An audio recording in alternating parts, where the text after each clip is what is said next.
don't think she's representing DePaul literally. I think she's representing herself as a parent and as somebody who was a CPS student. But you guys had so much you wanted to talk about, and I don't know if you've covered all your bases, but there's been a lot of good information from the alderman in terms of things that maybe we didn't know beforehand, and Christina's expertise allows for you guys to kind of streamline, I guess, what you want to do in terms of making awareness of what's happening at the school and what you could do about it. So what are some of the steps, or what are some of the issues that we really need to talk about in the 5 minutes that we have left or so, so this way stuff doesn't get forgotten about?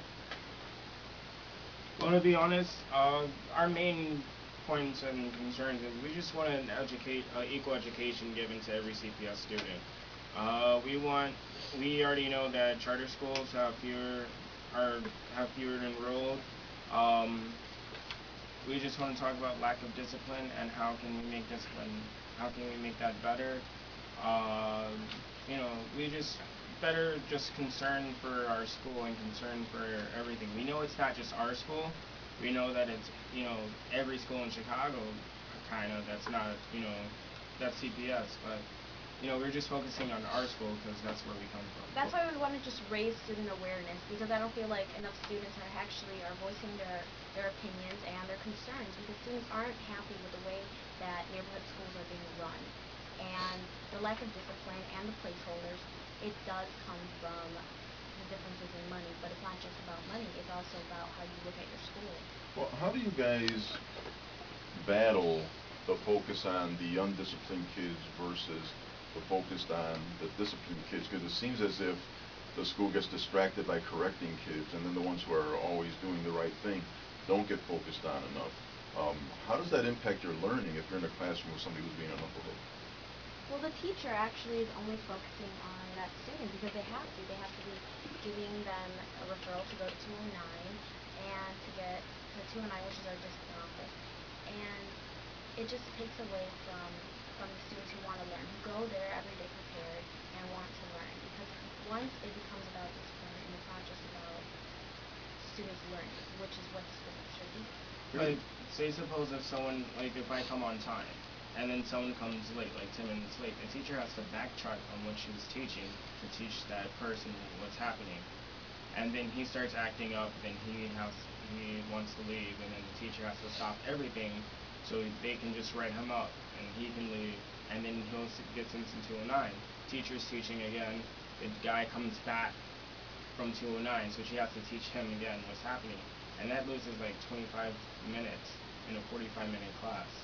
How about the other side of the coin? I don't want to paint a picture of Kelvyn Park High School as strictly a school with issues and bad kids and crime everywhere. It's not. It's a really good school. So talk about some of the good things that the Panthers are up to. Well, we went to the state finals in the science decathlon. I was a part of that for the first time. That's because you're the dog father. I am the dog father.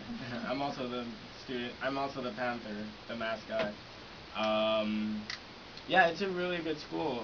Volleyball is doing really awesome there. There's a lot of good activities. I'm in a lot of stuff in school right now. Like, I joined softball. I'm a part of the student council. There's this program called Voice there that's really good, and it helps students a lot with a lot of different things.